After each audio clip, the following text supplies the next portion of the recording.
তথ্য প্রমাণ লোপাটের অভিযোগ তোলেন বিরোধীরা বারবার সেই সারদা মামলা তুলে। আবার তিনি এই সন্দেশখালী ঘটনার ইডি যে আক্রান্ত সেটা আবার তিনি কি বলবেন? দেখুন, আমরা তো একটা সময় দেখেছিলাম যে আমাদের বর্তমান যিনি ডিজি আছেন তাকে সেই সময় তিনি নগরপাল ছিলেন, সেই সময় তাকেও এই ধরনের একটা আওয়াজ উঠেছিল তিনিও নাকি অ্যারেস্ট হয়ে যাবে, সেই জন্য তিনি আত্মগোপন করেছিলেন। পরবর্তীতে তিনাকে সিপি পদ থেকে সরিয়ে একটা দায়িত্বে দিয়েছিলেন, এখন আবার ডিজি পদে নিয়ে এসছেন। ডিজি পদে নিয়ে আসা নিয়ে অনেক প্রশ্ন আছে যে যার নামে এই ধরনের অভিযোগ আছে, সত্য প্রমাণ করবে কোর্ট, আমি সত্যতা প্রমাণের কেউ নয়, তো যার নামে এই ধরনের মারাত্মক অভিযোগ আছে স্বাভাবিকভাবে তাদেরকে কিন্তু এই ধরনের পদে বসানোটা সমীচীন না। তো মমতা ব্যানার্জি সরকার কি করতে চাইছেন না করতে চাইছেন কিন্তু বাংলার মানুষ বুঝতে পারছে। একটা পুলিশ স্টেট কায়েম করার চেষ্টা করছে, যেটা মোটেও কাম্য নয়। তো সন্দেশখালী ঘটনার একটা প্রমাণ পেয়ে যাচ্ছি আমরা যে ঘটনার প্রায় 48 ঘন্টা পরে ডিজির কোনো পক্ষ থেকে কোনো আমরা মেসেজ পাচ্ছি জনমানুষ আমরা, তাহলে এটা থেকে বোঝা যাচ্ছে যে মমতা ব্যানার্জি তার মনের মতো লক্ষ্যে ডিজি করেছে তার মানে পুলিশ রাষ্ট্র কায়েম করার জন্য। সন্দেশখালী নিয়ে জরুরি বৈঠকের পরেই স্বরাষ্ট্র সচিব এবং ডিজিকে জরুরি তলব রাজ্যপালের কি হবে এতে? ইতিপূর্বে এই ধরনের অনেক তলব হয়েছে, আমি সমাধান দেখতে পাচ্ছি না। পঞ্চায়েত নির্বাচনে যেভাবে খুন হয়েছে সেই সময়ও রাজ্যপাল মহাশয়ের অনেক সক্রিয়তা দেখেছিলাম, তারপরে কিন্তু সেই বিষয়টা প্রায় এক প্রকার ধামাচাপা হয়ে গেল, এত লাশ পড়লো, এত ক্ষয়ক্ষতি হলো। তো এক্ষেত্রেও কি হবে আমি আসার জন্য কিছু দেখতে পাচ্ছি না।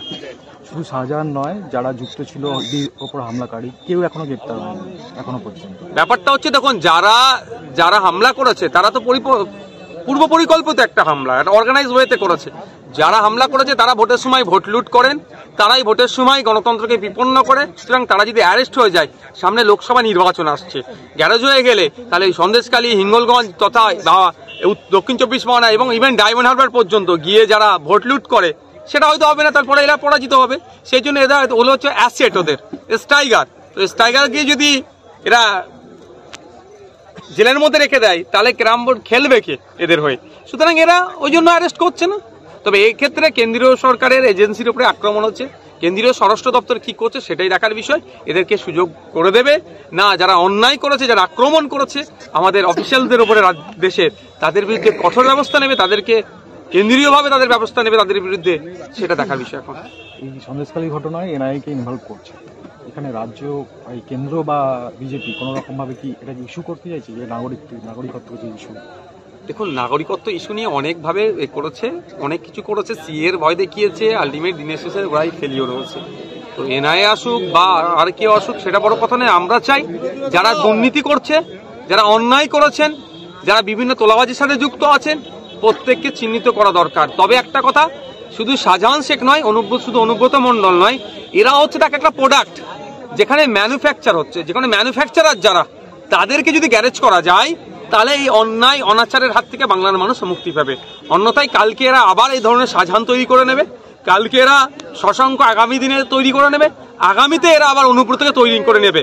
কিন্তু যারা ম্যানুফ্যাকচারার তাদেরকে যদি অ্যারেস্ট করে নেওয়া হয়, তাদেরকে যদি ওই জায়গাটায় ঘুঘুর ভাষাটা যদি ভেঙে দেওয়া হয় তাহলে সমস্যা মিটে যাবে। কিন্তু একটা জিনিস দেখছি সুকৌশলে, আমার যেন মনে হয় ম্যানুফ্যাকচারারের কাছ থেকে প্রোডাক্টের দিকে বেশি নজর। কারণ হচ্ছে লিপস অ্যান্ড বাউন্স কোম্পানির যখন আপনার রেডে গেল, সেখানে গিয়ে যেভাবে তার অফিসিয়াল কম্পিউটারে 16টা ফাইল ডাউনলোড করলো যে অফিসার, সেই অফিসারকে নিয়ে আর কোনো চর্চা করছে না কেন্দ্রের পক্ষ থেকে বা আধিকারিকদের পক্ষ থেকে।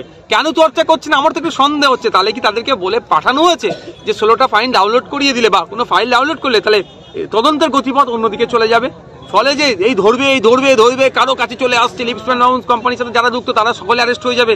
এই যে এই ধরবে রবটা উঠছিল, যখনই 16টা ফাইল ডাউনলোড করে দিল, সার্চ করছে কার মেয়ের কোথায় কলেজে অ্যাডমিশন নেবে, এইগুলো থেকে মনে হয় তদন্ত কে প্রভাবিত বলবেন কি বিমুখে পরিচালিত হচ্ছে, এটা হতে পারে।